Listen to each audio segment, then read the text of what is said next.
Indo Além da Notícia. Oferecimento Module Planejados, The Virtual to Perfection. John HR Visagismo e Estética. A sintonia perfeita entre você e sua beleza. E Ginga Eventos. Seu evento num clique.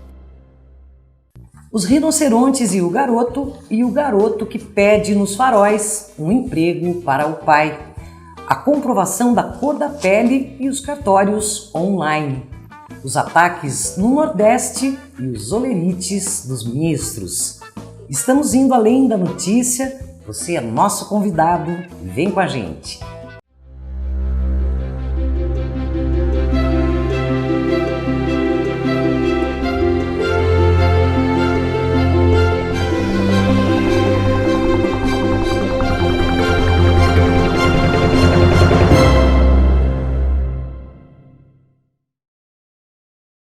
Estamos indo além da notícia, Renato Monteiro, Fernando Negrão, Juliana Ferraz. Essa bancada que eu sinto um orgulho gigantesco, todos sabem. Juliana Ferraz de volta. No programa mais recente tivemos aqui a Paola Cristine, para quem queremos também mandar um grande abraço. Deu tudo certo lá em Joinville? Deu. Experiência incrível, única. Dá saudade, mas também senti saudade aqui de vocês, da bancada, de quem nos acompanha. Esteve um pouco presente lá. Sim. E um pouco presente também aqui. Aliás, adoramos a coreografia, muito obrigada. Bacana. Nossa Juliana Ferraz também bailarina. Vamos lá. Nessa semana, a mãe de um soldado americano muçulmano morto no Iraque chamou Donald Trump de ignorante. Gaza Khan rebateu o candidato que havia ironizado seu silêncio durante o discurso do marido em convenção do Partido Democrata. O seu marido, o Keith Khan, atacou o candidato republicano com um discurso bastante emocionado. Durante a convenção, imagens ali do filho morto no Iraque e o Donald Trump questionou que a mulher ficou em silêncio. Ela o chamou de ignorante e disse que ele sabe pouco de sacrifício, que o Trump fala que faz e fez vários sacrifícios.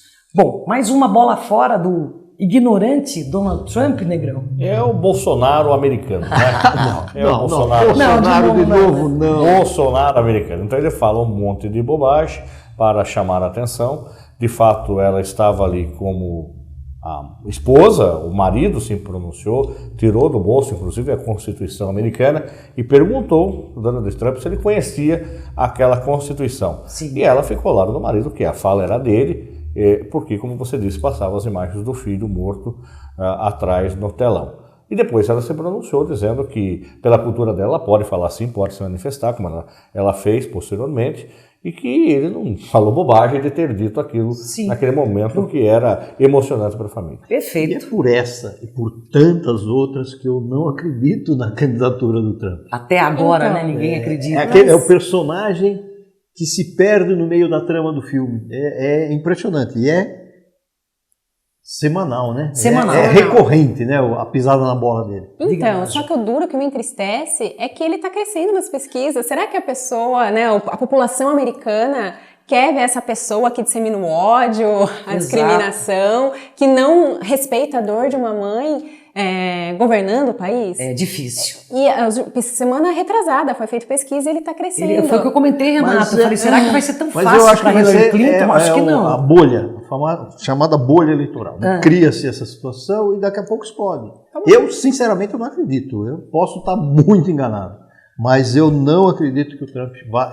Claro que ele vai disputar. Sim, óbvio, sim, mas não é nem que se mas eu não acho que hipótese, mas isso a chance de vitória dele, para mim, é pequena. É muito pequena. Então, para mim vai ser uma zebra se ele ganhar. E se ele ganhar, vem mais zebras aí, né? Nossa, Pelo caminho, muita zebra, né? É uma atrás da outra, mas eu acredito também que não vai ganhar. Isso é uma bobagem que ele está falando. Enfim, ele vai morrer pela própria língua, né? Pela própria língua, é isso aí.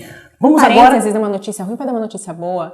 Negrão rejuvenesceu aí. Olha no só, visual adorei. Segundo semestre de 2016. Uns 2 meses, pelo menos, ele rejuvenesceu. Para mim, vários anos. Porque o que eu comentei com o Fernando Negrão, que estava escondendo a beleza do rosto, né, Exatamente. Juliana? Aquela barba.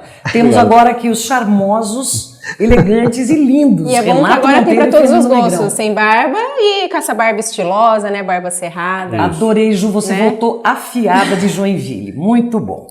Olha, num zoológico lá na Irlanda, uma criança foi colocada dentro de um recinto de rinocerontes, aparentemente pelo próprio pai. Imagens foram postadas no Twitter por alguns visitantes, né, que mostram o menino do lado de dentro do recinto, em cima de uma pedra. O primeiro a divulgar essa imagem foi um escocês e colocou a seguinte legenda: apenas uma criança dentro do recinto de rinocerontes. Uma polonesa, que também estava no zoológico, fez uma foto assim mais de perto e, segundo ela, eles ficaram ali, o homem e a criança, por uns bons 20 minutos. Gente, que pai é este que coloca... Bom, olha, ali nós destacamos, a distância é até considerável. Mas é um não. rinoceronte. Mas e talvez não esteja sozinho, Negrão. E a velocidade desse bicho, a gente já viu em filmes, né? É mesmo? A hora que o bicho pega no breu para correr... Embala. Pois é, aí o pai vai ficar no desespero de puxar o filho, o pé do filho enroscou na grade, enfim, vai o rinoceronte... Que brincadeira grade, sem filho, graça. Isso que eu pensei, qual é a vantagem de um Não pai, tem, né? não tem. O que Colocar- passou na cabeça desse homem? Exato, E o mas- rinoceronte é um dos animais mais fortes, assim, né? A força avassaladora. E depois, se acontece alguma coisa, a culpa é do rinoceronte. Mata o rinoceronte. Vou matar rinoceronte. Não é nem do pai, inconsequente, enfim, a criança não tem culpa, né? O pai ou esse senhor, não sabemos se realmente é o acredita pai. que seja o pai, eu também acredito de que novo, seja. situação recorrente, né? A gente teve aqui, acho que é no Paraná, no zoológico do Paraná, o menino que teve Perdeu o o braço, braço dilacerado por um tigre, mas o que o moleque estava fazendo ali?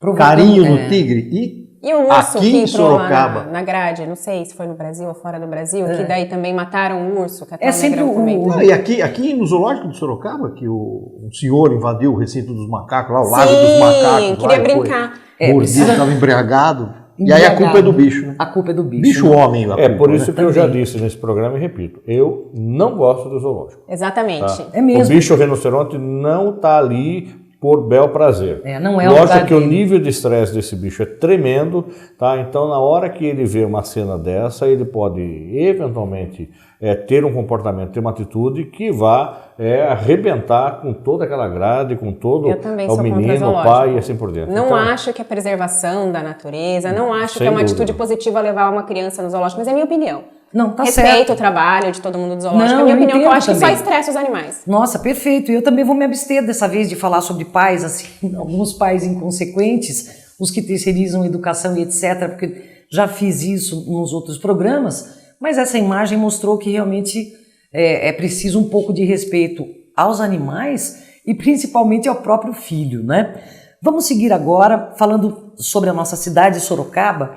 O presidente da URBS, Renato Gianola, e os representantes da empresa TB foram condenados pelo Tribunal da Justiça do Estado de São Paulo por aditivo contratual, provavelmente ilícito, Não, considerado ilícito. Né? considerado ilícito, isso mesmo, e terão que devolver solidariamente R$ 993.300 aos cofres da empresa pública.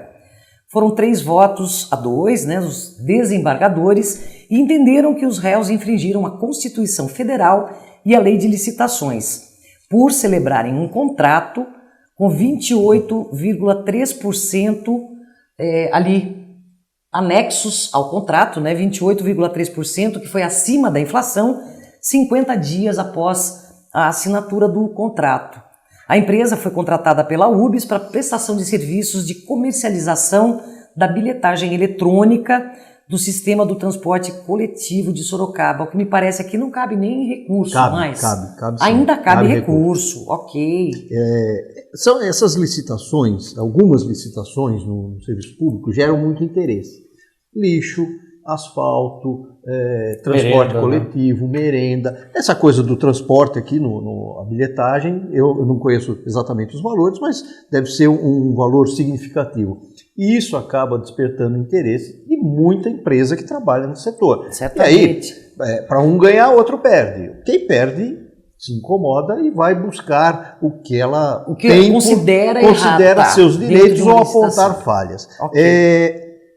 A própria decisão aqui, o julgamento 3-2, mostra uma divisão entre quem acusa e quem defende, então ninguém ganhou de goleada e nem perdeu de goleada, você entendeu? Tá certo. E é uma decisão que cabe recurso. O que me incomoda um pouco nesse tipo de situação é o comportamento nosso, de jornalista, porque você lança uma notícia, o Tribunal de Justiça condenou o fulano a pagar tanto, não sei o quê, e aí vem, discorre a notícia, não sei o quê, e cabe recurso.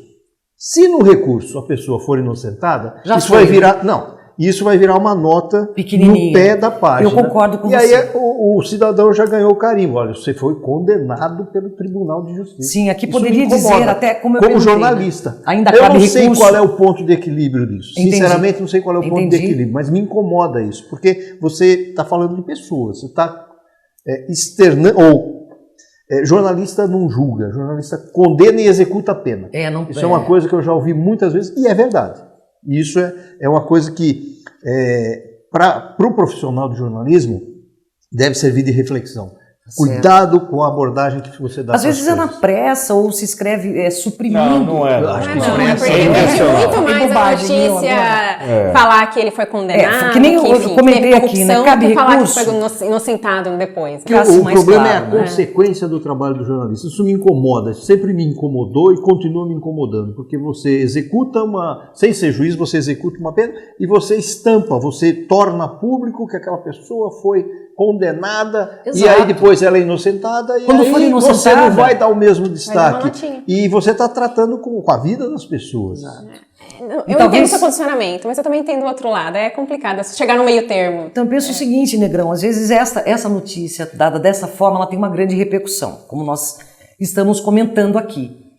No caso do recurso mudar essa decisão, mesmo sendo uma notícia menor e tal, mas muita gente nem vai ter alcance. Não vai ver. Então ela pode ficar com a primeira e não vê a segunda notícia. Exato, fato, essa é a minha preocupação. Nós, jornalistas, como formadores de opinião, acabamos lançando textos dessa natureza e acaba criando, então, com que o fato é verdadeiro. Primeiro que você saiu no jornal, é verdade.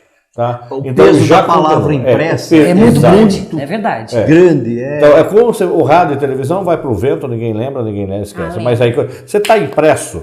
Hoje nas redes sociais você recorta, cola, copia e consegue repercutir. Mas o impresso tem uma força muito grande.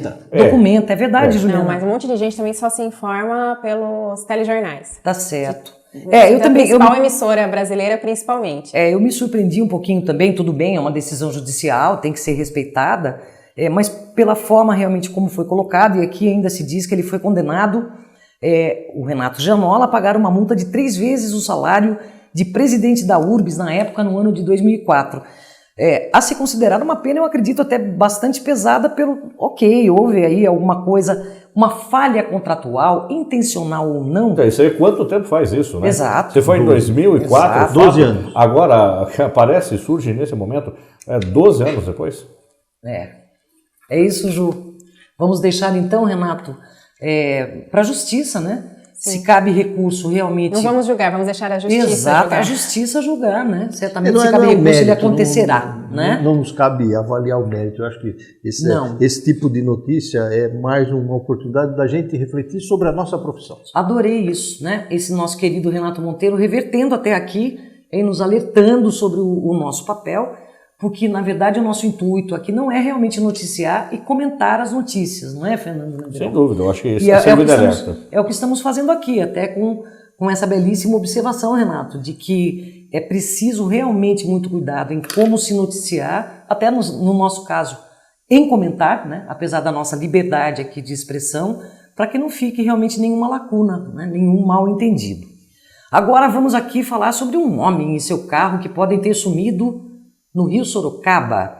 O Gilberto Pérez de Souza, de 47 anos, que trabalhava como entregador de produtos médicos, exercia essa função pilotando ali o seu Fiat Fiorino pelas cidades paulistas, né? Ele está desaparecido há mais de um mês e as autoridades policiais de Sorocaba estão tentando descobrir o seu paradeiro, Corpo de Bombeiros e Polícia Civil.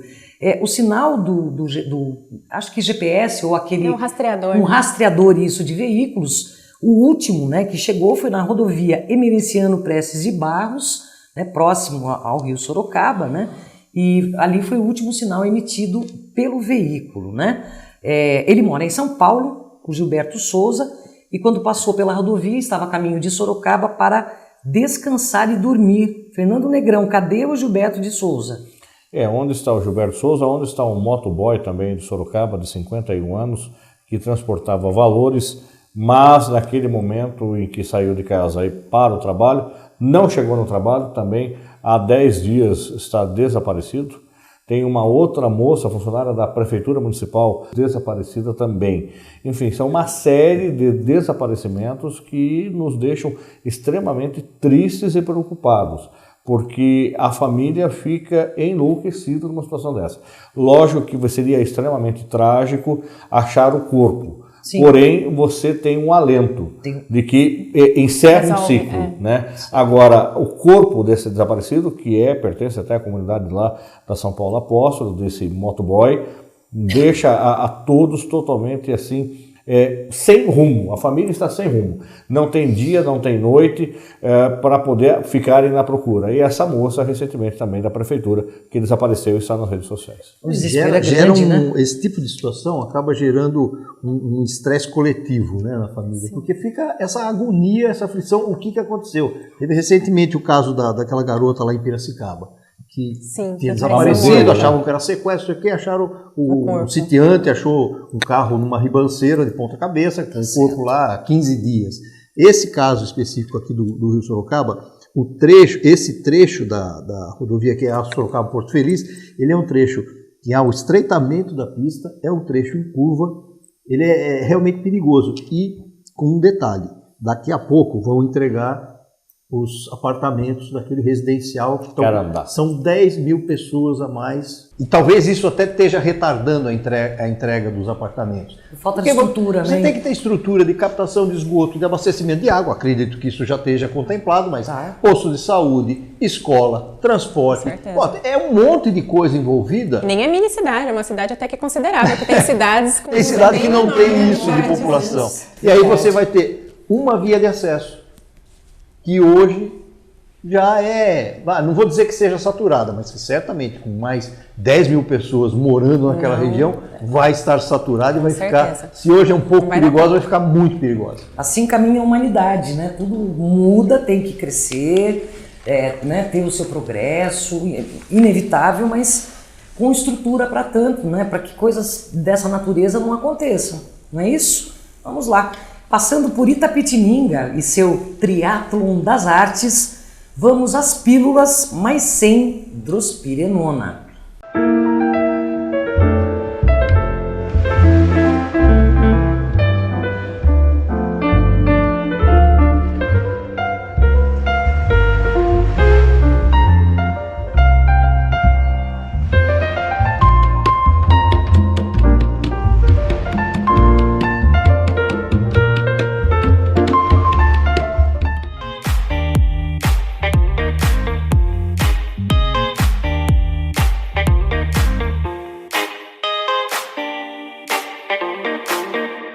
Continuamos indo além da notícia e uma repercussão nos jornais e principalmente nas redes sociais, uma repercussão grande, teve o caso da jovem Juliana Bardella, de Botucatu. Ela sofreu uma trombose venosa cerebral comprovadamente causada pelo uso de pílulas anticoncepcionais. Ela ficou 15 dias hospitalizada, 3 desses dias na UTI, e relatou susto com sintomas. Ela disse usar anticoncepcionais há 5 anos e mesmo tendo passado já por 3 ginecologistas, nunca foi alertada sobre os riscos. A matéria publicada no G1 explicou que alguns tipos de anticoncepcionais estão realmente relacionados ao aumento, né, do risco dessa trombose, os que contêm o hormônio drospirenona.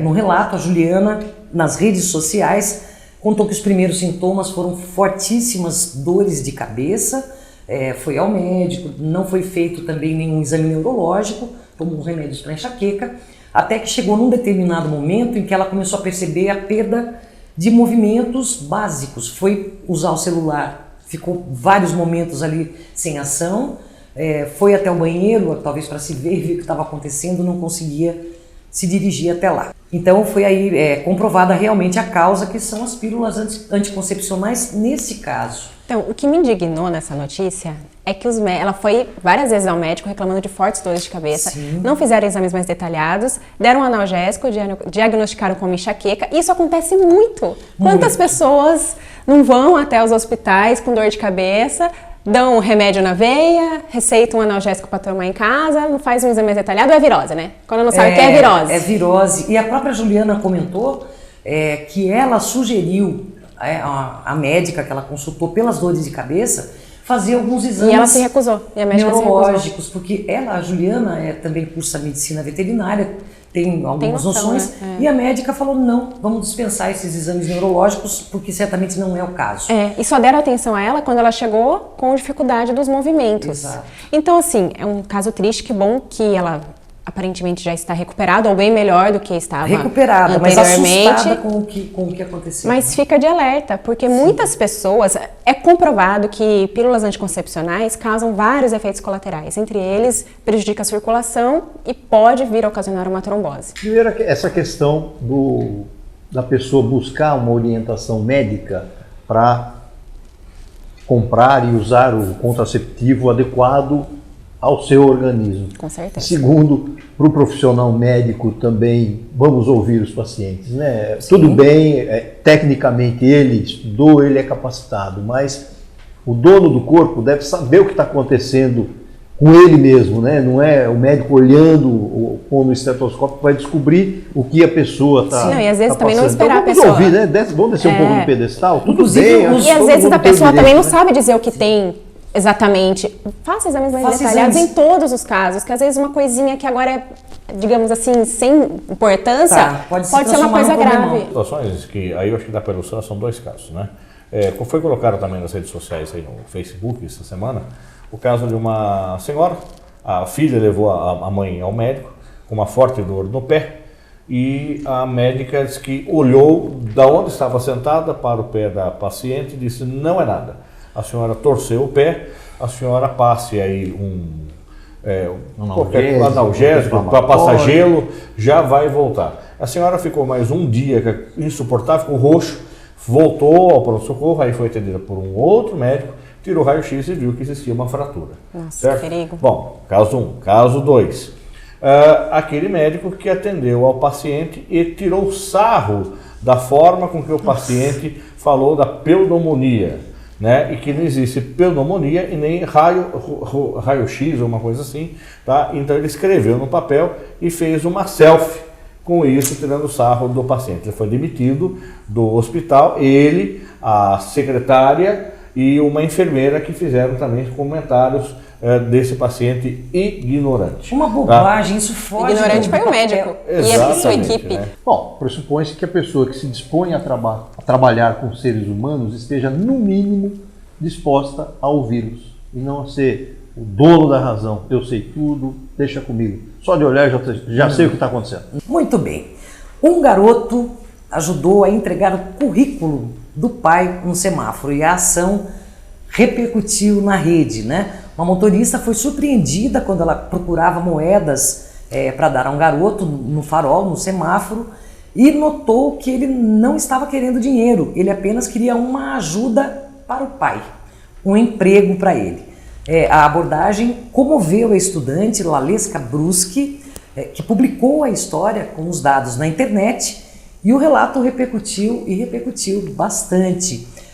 A entrega de currículos do pai ali na rua não rendeu somente os compartilhamentos na internet, né? Até onde nós soubemos, o pai já havia feito 2 entrevistas e certamente nessa altura pode estar, né? Torcemos para que esteja empregado. Só que este é um caso em quantos outros nessa situação? Mas o interessante aqui é a iniciativa do garoto, né? E essa coisa da participação do envolvimento da família com um drama. Fizeram uma força-tarefa. Olha, tá todo mundo no mesmo barco. Vamos. O que a gente pode fazer para tentar melhorar? Porque existem muitas situações em que as pessoas entram numa rota de um declínio total, até por omissão, por esconder certas informações da família. Então, não, tá tudo bem, tá tudo bem. Não está tudo bem. Papai está desempregado, a situação é complicada, vamos ter que apertar o cinto. Se todo mundo achar que está tudo bem, o fundo do poço chega mais rápido. E é uma tremenda atitude desse garoto. Eu achei Um garoto muito de 14 bacana anos, também, né? Hoje em de dia é tão 14 raro anos. uma atitude dessa, né, nos jovens. Exatamente. É linda a atitude, mas o que você alertou realmente não é um caso isolado, a atitude linda de uma família unida. Linda, eles foram criativos e assim, achei muito bacana também, Juliana, a comoção que causou nessa estudante, né? Nem anotei o nome do garoto, né? Mas de parabéns, especialmente pela criatividade. E parabéns pela educação que esses pais deram a essa criança, né? Esse garoto, que não é mais uma criança, nós esse falamos adolescente. Não, é uma criança de atitude. De atitude, sem dúvida. Sem egoísmo. Isso é uma família solidária. Bacana, eu achei muito legal. E nós falamos de adolescentes também em programas anteriores, que alguns realmente têm aí a cabeça voltada para bobagens, né? Eu fiz essa comparação, Negrão, até meio sem querer, com o cutting, os adolescentes que têm realmente problemas e se cortam. Esse menino está focado na vida, né? Ele está focado na família dele. Vou ajudar meu pai, vai arrumar um emprego e certamente vai arrumar. E não estava caçando pokémons na rua. Ah, então antes de passarmos para a próxima matéria, nós vamos precisar comentar. Falamos aqui que viria ao Brasil num dos programas anteriores, o Pokémon GO chegou. Podem falar, Fernando Negrão, Juliana Fernando Ferraz. é um expert, já tá um mestre Pokémon já. O que você está contando, Fernando? Então, nessa semana, na última quarta-feira à noite, foi liberado o acesso ao Pokémon no Brasil. Eu estava na universidade, começou o burburinho olhando para o celular, os estudantes, e aí também fui procurar me inteirar enquanto profissional de comunicação. Sem eu dúvida. acho que preciso entender o que está acontecendo.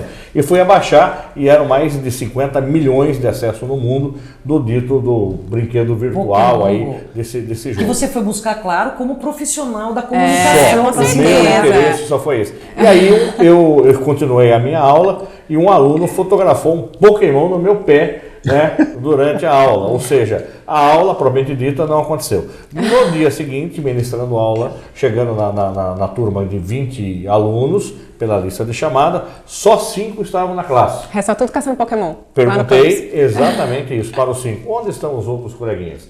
Caçando Pokémon. Mas não são só jovens. Não. Tem mães, né? Mães. Uma amiga minha combinando com as outras amigas com a desculpa de que ia levar, né? Elas iam levar os filhos para caçar Pokémon, mas na verdade elas estavam usando os filhos como pretexto para sair caçar Pokémon. Boa, gente, porque a realidade é a seguinte: o Pokémon GO obviamente pegou, né, as crianças, mas aos adultos também, né? Também dei uma espiada rápida, e como não sei realmente trabalhar muito com esse tipo de programa, havia já ali em inglês, né, os alertas, né, quando você baixa o aplicativo para ficar atento à sua volta, né, para não perder a concentração. Mas olha, não adianta os adultos quererem se desculpar. Rafael Dourado, que é o nosso querido, né, produtor desse programa, nesses estúdios que utilizamos, antes disso, Negrão, muito antes, Ju, eu sei disso de fonte limpa, Renato, ele fez um cadastro fora do país. Segundo consta, na Austrália. Sim, na Austrália, então ele foi um dos precursores do Pokémon GO aqui na nossa cidade. Chegando aqui para nós fazermos o nosso Indo Além da Notícia, notamos no Rafael um sorriso ainda mais largo, porque agora todos os Pokémons estão aí à disposição. E certeza que ele está procurando Pokémon aqui, ó, no meio da bancada. Vejam. Só vale lembrar que a gente não pode ser ingênuo.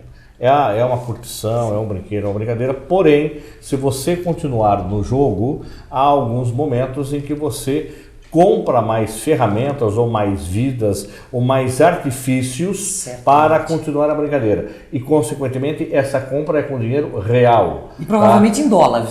Então aí você passa o cartão de crédito e você se abastece de armamento, de vidas, de estrutura para continuar a brincadeira. Tem que pensar também que é uma empresa. Precisa lucrar. Pois é, então a mamãe e papai que acha bonitinho o filhinho, fique atento com o seu cartão de crédito, que pode estar comprando vidas para brincar. E também questão da segurança, que a gente já alertou, que em vários países pessoas se acidentaram, foram atropeladas, foram atraídas por bandidos para jogar em grupo, então fico alerta. E também pra gente que não tá jogando, atenção ao dirigir, porque pode ter uma criança caçando um Pokémon, tem um Pokémon na frente do carro, né, e atropelar, infelizmente. Bem lembrado. E o meu silêncio sobre esse assunto que revela que eu me sinto absolutamente um ET em relação à questão Pokémon. Pra eu você, não tenho o menor interesse no Pokémon. Quer dizer que se o mundo todo caçar todos os Pokémon, pode caçar o meu interesse é puramente jornalístico, eu nem baixei. Olha lá, Pokémon do lado do Renato, olha lá. Olha lá, achou um Pokémon do lado do Renato. Eu piso nele. Juliana Ferraz também já falou que o interesse é puramente jornalístico, provavelmente vai continuar também estudando um pouco mais do aplicativo.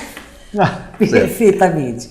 Renato, aqui também uma notícia do Diário de Sorocaba, né? Os cartórios lançaram um sistema de buscas de nascimentos, casamentos e óbitos. Desde o dia 1º desse mês, né, qualquer cidadão em qualquer lugar do mundo pode efetuar buscas de registros de nascimentos, casamentos e óbitos realizados em todos os 836 cartórios de registro civil do estado de São Paulo, incluindo Sorocaba e Votorantim, sem sair de casa, né, através do portal que é o registrocivil.org.br. O cidadão pode pesquisar registros civis lavrados desde 1976 em qualquer cartório do estado.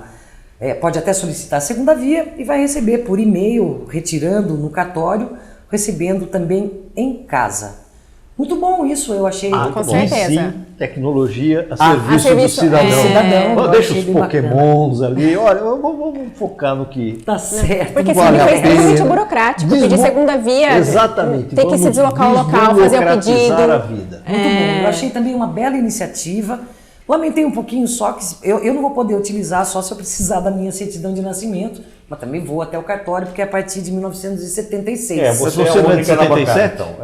Exatamente, logo, poucos anos depois. Você é a única da bancária que não tem, então, esse acesso aos seus documentos. No nosso caso aqui, nós três temos. E eu que tenho apenas 23 anos, então vou super usufruir desse benefício. Adorei também isso, Ju, está reiterada realmente a idade verdadeira. Lembrando que isso não é um serviço gratuito. Não. Né? Isso é mas ajuda, mas antes também não era gratuito. Pokémon também não é. Não é. Mas vale muito a pena. Imagina Com você certeza. precisar, inclusive, para outras cidades, a qualidade do papel hoje que é feita a impressão desses documentos, ela, por mais que esteja guardada adequadamente, desaparece. Sim, com certeza. Eu estou casado há 23 anos, fui buscar a certidão de casamento, Está desfazendo. Sim. Tá? E o papel virou, parece que E às vezes precisa atualizado. A maioria, né, dos processos precisa com data atualizada, certidão atualizada. E toda vez que precisava disso, a gente precisava se deslocar até o local. Vamos supor que ele tivesse casado, sei lá na isso ponta do estado de São Paulo. Ele teria que ir até o cartório da entrada, às vezes não sair no mesmo dia, tinha que ir novamente. Olha o quanto facilitou. Em outro estado. Em outro estado. Não, mas o benefício é só no estado de São Paulo, pelo que eu entendi. Mas não mesmo sei, assim, Juliana, já pode ajuda ser muito. Que até já exista também em outros estados. Mas mesmo que seja só o estado, já ajuda muito o cidadão. Muito, claro. Eu achei uma ótima iniciativa. Agora vamos falar um pouquinho, matéria da Folha de São Paulo desta semana, sem fazer alarde. O aumento para ministros do Supremo Tribunal Federal avançou no Senado. A Comissão de Constituição e Justiça do Senado aprovou um projeto de lei que aumenta os salários dos ministros do Supremo Tribunal Federal, que era de R$ 33.700 para R$ 39.200, o que eleva o teto remuneratório do funcionalismo público em todo o país. Nós solicitamos ali interação, recebemos muitas e separamos algumas aqui, para ver como as pessoas entenderam essa notícia e o que elas pensam a respeito. Aí comentamos em seguida. Acho uma tremenda falta de vergonha na cara. Esses políticos tiram sarro dos brasileiros na cara dura. Deprimente, escreveu a Tânia Cristina Pino. Estudaram muito, mas mesmo assim quase 40 mil de salário é um exagero. Participação da Leila Pazini. E cadê os projetos que aumentam os salários de quem realmente trabalha duro? E se existem, são rejeitados com certeza. Participação do Álvaro Lima. É uma pouca vergonha, porque o salário mínimo, ó... Num momento como esse, de crise que o nosso país está vivendo, onde muitos trabalhadores estão perdendo seus empregos, os professores, por exemplo, recebem aumento zero e muitos ainda nem estão recebendo com atraso ou até parcelamento de salários, como é o caso dos professores estaduais do Rio de Janeiro. Esse aumento de mais de R$5.000, aprovado pelo STF para os seus ministros, os ministros do Supremo Tribunal Federal, é um absurdo. Isto porque, além desse salário, eles recebem benefícios adicionais, que são específicos, ao seu cargo. Eles deveriam ter vergonha de aprovarem um aumento como esse. E, ao invés disso, eles deveriam, de olhar para o seu próprio umbigo, eles deveriam prestar mais atenção em projetos que tramitam há muito tempo sem ser votado, que beneficiariam muita gente. Aí sim seria o ideal. Venho falar hoje a respeito do salário mínimo do povo brasileiro, dos pensionistas, que é de R$880. Uma comparaçãozinha básica. Para esse público, o governo não consegue alterar este valor. E o povo brasileiro é obrigado a viver com R$880, sendo que hoje o Senado aprovou um aumento básico nos salários dos ministros do Supremo Tribunal Federal, que já era de R$32.700 e agora passa para R$39.200. A palavra só pode ser indignação. Nós percebemos aí essa indignação, acredito que primeiro pela disparidade, como comparou a Leiliane, entre um salário mínimo de um trabalhador e um ministro, mas é um ministro do Supremo Tribunal Federal, que também estudou muito, como disse também um outro participante, estudaram muito. 40 mil realmente... Mas sabe o que eu acho a estranheza? É por ter vindo, primeiro, de políticos, através do Senado, e porque a gente vê pelos comentários que os ministros do Supremo Tribunal Federal também ali são confundidos com políticos, enfim... Eu acho que a indignação maior está nisso. Eu acho Renato. Que o grande problema é a discrepância entre o mínimo e esse não é o máximo. Não. Com certeza não é o maior salário do país. Você tem... Isso aqui envolve emprego público, né? Então, sim, você tem grandes executivos que ganham 100, 120 mil reais por mês, produtividade, tem uma série de situações. E o salário mínimo continua de 880. Mas aqui, o ministro do Supremo, certamente é uma pessoa que realmente estudou muito para chegar lá. Não é qualquer um que chega a esse status. É que, quando envolve a questão política, aí gera toda essa revolta, toda essa indignação. Até porque tem se falado muito que a conta não está fechando, que é preciso fazer cortes em várias áreas, para economizar, para conseguir cobrir o rombo, e aí fazem isso no meio desse processo. Como a gente diz, o sacrifício fica só com uma parte da população. Acho que é isso que causa revolta e indignação. Eu acho que eles devem receber isso, é um salário justo para eles, eu acho que é justo. Isso é fato. Primeiro porque, além de que a gente está falando que estudou muito, a responsabilidade do ministro é gigante. 2, se você eventualmente, porque a papelada, a informação, a canetada de um ministro pode repercutir significativamente. Se eventualmente você tem um salário mais baixo, pode abrir precedente para que ele seja subornado. Tem isso também, é isso verdade. É fato. Também. Então, um ministro recebendo um salário dessa, supõe-se que tenha uma boa qualidade de vida, um discernimento extremamente pertinente para não haver aí, que tenha uma boa índole e não seja subornado. Porque se tiver má índole vai ser subornado, se tiver oportunidade do mesmo jeito. A gente já viu situações, independente do salário, desse tipo, né? Agora, a discrepância é absurda, de fato. Agora, não é só o salário do ministro. Primeiro tem que entender que o ministro não pode dar aumento para si próprio. Tem que ter aprovação no Senado, o Senado aprova, vai. Ali é que vem em efeito cascata.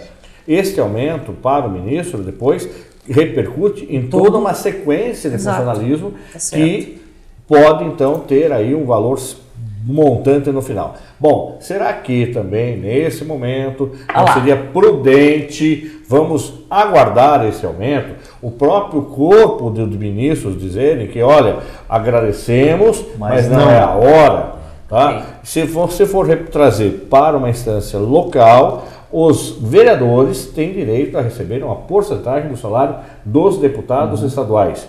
A última vez que se tentou fazer com que este valor do salário do vereador fosse adequado ao valor do salário dos deputados, também foi uma balbúrdia na cidade, a imprensa dando um cacete nos vereadores. Se eu não me engano, a questão do salário dos vereadores aqui em Sorocaba, posso estar equivocado, mas parece que houve uma mudança. Eles tinham um vencimento de até 30% do que ganhava um deputado estadual, que, por seu turno, tem uma porcentagem do que ganha um deputado federal. Isso. Houve, se eu não me engano, houve uma mudança que o subsídio, né, porque o vereador não ganha salário, o subsídio, ele ficou atrelado ao reajuste do salário do funcionalismo. Exatamente. Eu não tenho certeza disso, mas isso parece que é o que se tentou é que fosse derrubado, isso fosse revertida essa lei e voltasse ao valor anterior, a vincular que ao era salário hoje o salário do vereador de Sorocaba ia chegar em torno da casa dos 15 mil reais e não dos 7 mil que ganha hoje. E passando pela gigantografia do francês JR, que inclusive fez algumas coisas aqui no Brasil, no Rio de Janeiro, né, para as Olimpíadas, seguimos com o Exército para o Rio Grande do Norte.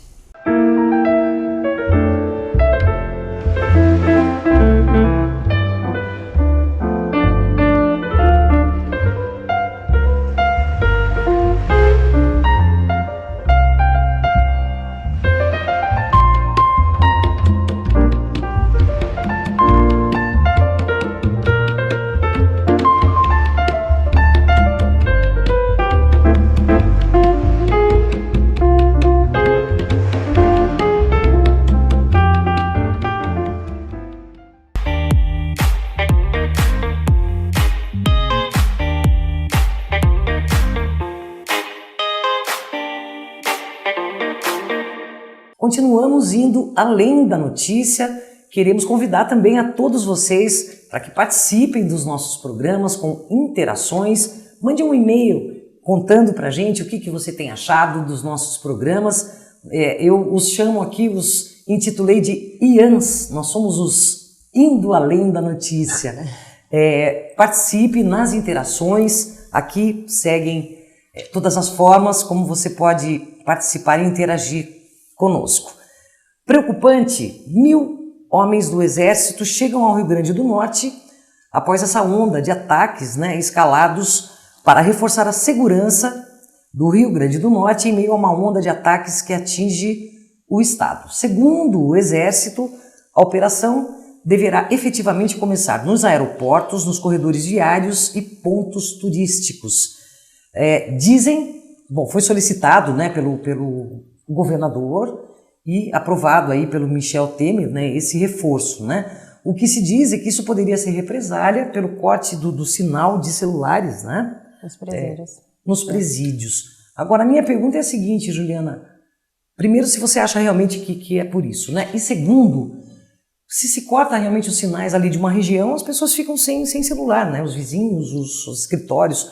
Não é mais fácil impedir que entrem celulares nas prisões? Isso é uma coisa que já se bate na tecla há muito tempo.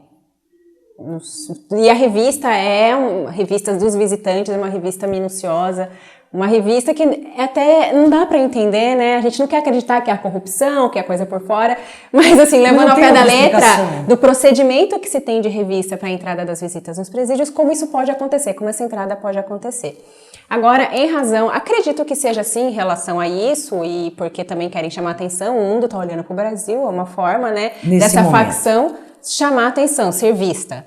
É triste, né, que dezenas de ataques foram feitos em várias cidades, ônibus, viaturas queimados, pessoas prejudicadas, mas eu acredito que colocar o exército no patrulhamento ostensivo é mais o Estado querendo mostrar sua força do que realmente agir para coibir esse problema. Porque o exército não foi treinado para policiamento ostensivo, ele foi treinado para guerra, se bem que é uma guerra, né? Não deixa de ser uma guerra. E provavelmente o governador ali ficou também bastante preocupado, a fotografia, né, que você vê da cena, que a fotografia da imagem, né, que você tem dos presos utilizando celulares no presídio é impressionante. Eu vi essa fotografia, então são dezenas de celulares são marcados, né, dentro daquela imagem, todos conversando ao mesmo tempo. Agora, e ninguém lá dentro vê nenhum funcionário. Dentro da estrutura do presídio do Rio Grande do Norte, como é que funciona essa segurança? Lembrando que no estado de São Paulo você tem detector de metais, você tem equipamento de raio-x, tá? Você tem presídios que fazem realmente rastreio o cidadão para ver se ele não está entrando com equipamento dessa natureza. Mesmo assim, E entra. Agora, imagina lá no Rio Grande do Norte como é que Mas eu acredito que isso seja meio que um padrão nacional, essa revista em presídio, embora cada estado tenha sua corporação distinta, acredito que essa revista... a estrutura de equipamento para poder fazer isso. Mas o que mais me chama a atenção nessa notícia é essa questão a onda de protestos surge em protesto ao bloqueio de celular dentro de presídio. Pera um pouquinho. A força do mal tem alguma coisa errada. Eles sabem se mobilizar e se manifestar e protestar? Então tá tudo certo. Não, se deixar funcionar o celular, tá tudo apaziguado, é isso? Que troço mais louco. Inversão de valores, né? Inversão de valores completa. Agora, são os acordos não declarados, né? Acordos não declarados, porque até onde, do jeito que a tecnologia anda, mas para se falar no celular, com sinal ou sem sinal, ainda se precisa de um aparelho, né? Sim. Então, parte desse princípio. Parte do princípio do aparelho, do chip e do carregador. Poxa vida. Eu acho que essa manifestação dessa natureza é porque eles ficaram sem os celulares e, consequentemente, sem caçar pokémons. Boa. Olha só, nosso Fernando Negrão, adorei. Olhem isso, candidatos em concursos públicos que se declararem negros, pretos ou pardos terão que provar pessoalmente a informação. Nós fizemos um vídeo aqui para nos inteirarmos melhor dessa história de comprovação da cor da pele. Vamos ver. Candidato a concurso público que se declarar negro, preto ou pardo terá que provar pessoalmente a informação. É o que determinam a instrução do Ministério do Planejamento e Gestão, publicada no Diário Oficial da União. Segundo a publicação, o aprovado que busca uma vaga em concurso por meio do sistema de cotas para negros terá que passar por uma avaliação de uma comissão para comprovar a cor. O representante da Coordenação Nacional do Movimento Negro Unificado, Erlon Miguel Cruz Carvalho, vê na nova medida uma forma de evitar fraudes. No entanto, acredita que fraudes são exceções na política de cotas e a norma vai retroceder a conquista da população negra. Tem que se pensar que essa política é uma política que vai ter uma margem pequena de erro, mas está dando certo. Então, essa política do exame presencial é uma política para negar os avanços das cotas, para colocar problemas que são exceções, que são traços. A partir de agora, os editais das seleções públicas deverão prever e detalhar os métodos de verificação da veracidade da autodeclaração. Renato Monteiro, já tem gente querendo fraudar, se aproveitar das cotas dos negros, então... Ah, meu Deus do céu, é incrível que a gente tem que chegar a esse ponto. Não, a que ponto chegamos? Você cria uma situação que, em tese, é para corrigir uma distorção histórica. Sim. E alguém quer se beneficiar disso para tirar uma vantagem. Até já foi feita uma reportagem que acontece muito nos vestibulares, que irmãos gêmeos idênticos, um se inscreveu no sistema de cota, o outro não, a nota foi parecida e o de cota, só que ele era branco. Como é que pode, né? Como é que pode? Pode parecer discriminatório. Sim. Mas, como já tem esse histórico de casos de pessoas, porque não tinha nada que fizesse uma entrevista, sei lá, algo que ele acreditava, colocou lá, sou negro, ok, você entra na cota.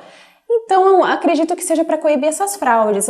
Tem uma discriminação nessa iniciativa, sim. São casos isolados. Eu acho que entra conforme numa falaram. discussão que nós tivemos recentemente aqui no programa, você que acompanha todas as edições, que eu e o Renato tivemos um embate aqui com relação àquela cena do médico que vai fazer ou não a tatuagem. Tá? Então você levantou essa questão onde? Né, o Renato falou assim, não, mas eu acho que não vamos contestar, porque a partir do momento em que você comenta esse assunto de que quantidade de clínicas, enfim, levanta essa lebre. Sim. Tá? E, consequentemente, eu acho que, de fato, levanta a celebre mais uma vez. Quer dizer, será que, de fato, não precisa fazer a entrevista para ver se o cidadão é negro? Agora, será que só pela cor da pele, propriamente dita, você tem certeza de que ele é branco, é negro, é índio? Não dá para saber a cor da pele. Se ele é filho de negro com uma pessoa de outra cor, ele deixou de ser negro? É negro. Ele é pardo, mas é um pardo claro? Tá? O pardo claro não pode ter a bolsa, mas o pardo escuro pode. Então, e eu tenho um caso, eu vivo isso. Minha mãe, ela é bem morena, digamos. Ela é considerada negra, pra mim ela é negra. Sim. Mas a sociedade fala morena. Eu sou filha dela. Tá. E eu tenho a pele mais clara. Tá. Então, minha mãe pode ser considerada negra? E você? Eu posso ser considerada branca? Eu posso ser considerada negra, já que a minha mãe é negra? Ou você é parda? Então, olha que confusão também, confusão. né? Dessa Agora, o que mais, como diz o população Renato, miscigenada. Degradê racial. Degradez. O que mais chama atenção realmente é sempre alguém querendo tirar vantagem. Né? Nós falamos sempre aqui sobre o governo, as questões políticas, os políticos, mas cada vez, né, que é feito alguma coisa essa em política prol de do cotas brasileiro. foi exatamente para tentar corrigir uma questão erro histórica. Eu demorei para entender, Juliana, até que eu realmente entendi.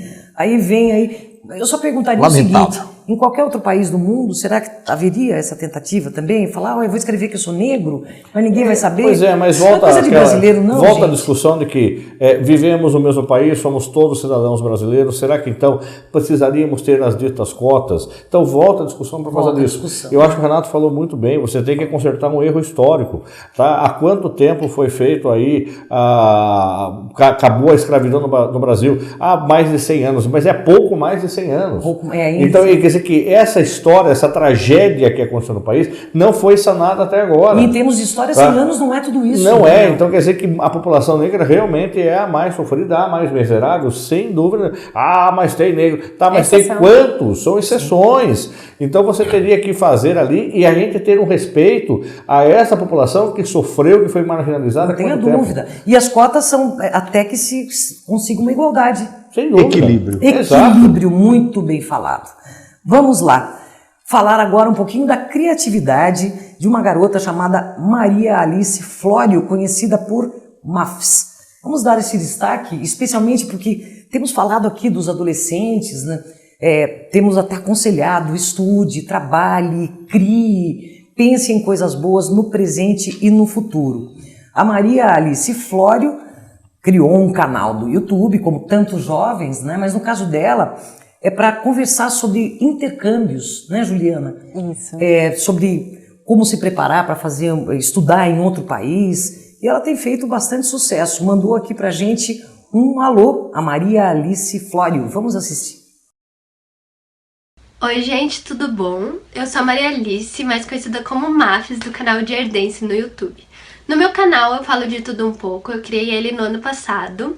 Ele tem o nome de Herdense por causa da minha paixão pela dança. E eu gosto muito de viajar, aqui é onde eu gravo meus vídeos, nesse mapa. E eu tô indo embarcar no próximo dia 28 de agosto desse mês pro Canadá, vou fazer um intercâmbio de 6 meses. E eu vou contando sobre todo esse processo no meu canal. Então eu contei desde o começo sobre como eu convenci meus pais, o que eu precisei fazer, como é tirar visto, como vai ser a minha família lá, como vai ser a minha vida lá. E eu com certeza vou continuar os meus vídeos lá. É muito, muito, muito legal, eu gosto muito de gravar. Eu criei o canal também porque eu gosto muito de conversar com a câmera, me sinto bem, gosto de contar minhas experiências. E também porque eu acho muito importante eu passar minha experiência de intercâmbio para os pré-intercambistas ou quem pesquisa sobre intercâmbio, né? Eu acho muito legal. Então, é basicamente por isso que eu criei o meu canal. Se você quiser me acompanhar, é só procurar Mafis Vai Pro Canadá no YouTube ou entrar no site youtube.com/deardense e me acompanhar lá. Toda semana eu posto um vídeo e é isso. Agora, dia 28, eu tô nos pré-embarques, resolvendo tudo, muito, muito ansiosa. Faltam poucos dias e eu vou continuar gravando, então se você quiser me acompanhar, é só procurar lá Mafis Vai Pro Canadá ou youtube.com/deardense. É isso, gente. Muito obrigada. Espero que vocês gostem dos meus vídeos assim como eu gosto. Muito bom. Boa sorte aí para Mafis, a Maria Alice Flório. Eu achei interessante, Juliana, porque é uma jovem utilizando ali também o mecanismo do YouTube para trocar ideias com adolescentes sobre estudos, sobre línguas, sobre como estudar fora do país, se isso melhora o português, melhora a dicção, melhora a comunicação. Melhora o inglês. O inglês certamente vai ler muito, então eu considerei realmente a Maria Alice ali, este é o canal, né? Fazer um canal na rede para que possa... Então, como tantos adolescentes, né, meio uma tendência tá usando o YouTube para se comunicar, só que tá usando de forma educativa. Ela fala, é que nem ela falou do intercâmbio, ela conta que ela criou, porque quando ela foi pesquisar sobre intercâmbio, ela não achava nada que ela gostasse, que realmente explicasse. Então ela quis fazer... E de uma linguagem apropriada para o público, adolescente. Né? Então ela dá dica de como aperfeiçoar o inglês para fazer o teste, para fazer intercâmbio, de como tirar visto, de como a família lá, como vai ser a escola, vai fazer o high school lá. Então é bem legal, assim, é louvável, né? Já falou do jovem que foi entregar currículo pro pai, isso que eu ia falar. mas um adolescente aí dando um bom exemplo, né? Usando as redes sociais para a educação. Muito bom. É a rede social do bem. A rede social do bem, mais uma vez, tem um ponto positivo hoje. Ser produtivo. É legal ver uma garota, uma menina com esse tipo de iniciativa, né? Talvez ela casse menos pokémons. Ela acho que tá ela nem baixou o Pokémon. Tem pouco tempo para isso. Tem coisas mais produtivas para fazer. Tem. Muita gente vai brincar muito de Pokémon, daqui a pouco vai pôr do ladinho, viu, Negrão? Ele tá dizendo que, eu tá achando que não. Mas aqueles bichinhos que nós cuidávamos, Renato, que você... não, eu não cuidava, eu só sabia que existia. Eu nunca gostei daqueles bichinhos. Eu alimentava, eu punha. E eram pokémons também. Eram pokémons, mas num determinado momento, mas que tá um grande barato essa história de Pokémon, está. Eles vão ressuscitar e correr atrás de você. Fernando Negrão tá apaixonado pelos pokémons. Vamos brindar então a semana que se inicia. Juliana Ferraz, com quem você brinda neste programa? Eu vou brindar com essa equipe linda do Indo Além da Notícia, que semana passada eu não estive aqui, mas pude sentir todo o carinho e nessa preocupação em me manter presente aqui, mesmo não estando aqui, todo o carinho com o qual vocês se referiram a mim, então o brinde vai para vocês. Lógico que todos estamos esperando na frente presente, e atrás, né, da câmera também. Estamos esperando as lembrancinhas ainda de Joinville. Não trouxe nada, não dava tempo, era corrido. Saía de uma apresentação para outra, realmente não trouxe nada. Agora Imagina, você esteve presente realmente, mas o que esses meninos quiseram brincar com você, os bombons sofri que até um bullying, mas tudo bem. Viu, mas você esteve mas presente no meu coração. Sim. Você é uma Ian, está aqui na nossa patota, muito bem-vinda de volta. Negrão? Lógico, tomar um brinde com os pokémons, né? São eles que são o grande barato da semana que passou, e aí vou tomar o meu brinde com eles. Brinde com os pokémons do jogo Pokémon GO. Renato Monteiro. Eu vou fazer um brinde com 3 amigas, a Rafaela, a Milena e a Andresa, que trabalham na MR Souza, uma empresa de consultoria. São grandes profissionais e estão sempre acompanhando a gente também. Muito bem, é muito gostoso, né, poder brindar a semana que se inicia. Faço um brinde também hoje a todos vocês que têm acompanhado o nosso Indo Além da Notícia. Não esqueça de enviar um e-mail com suas críticas, sugestões de assuntos, né? E eu queria deixar claro para vocês o seguinte, as os assuntos são lançados na quarta-feira, então fique esperto ali nas redes sociais, normalmente uma ou outra questão, 2, algumas vezes, para que vocês possam opinar por texto, por vídeo selfie, e nós seguimos aqui Indo Além da Notícia. Tenham todos uma ótima semana, fiquem com Deus e até a semana que vem.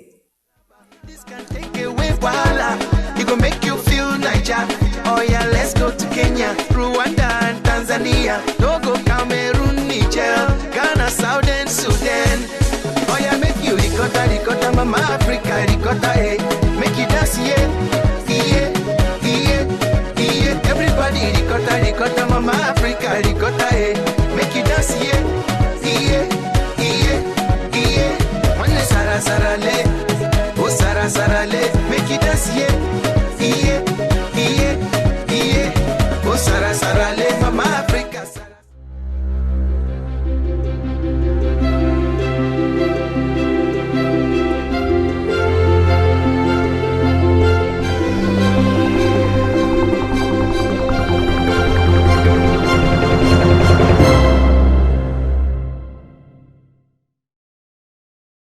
Indo além da notícia, oferecimento Module Planejados, The Virtual to Perfection, John HR Visagismo e Estética, a sintonia perfeita entre você e sua beleza, e Ginga Eventos, seu evento num clique.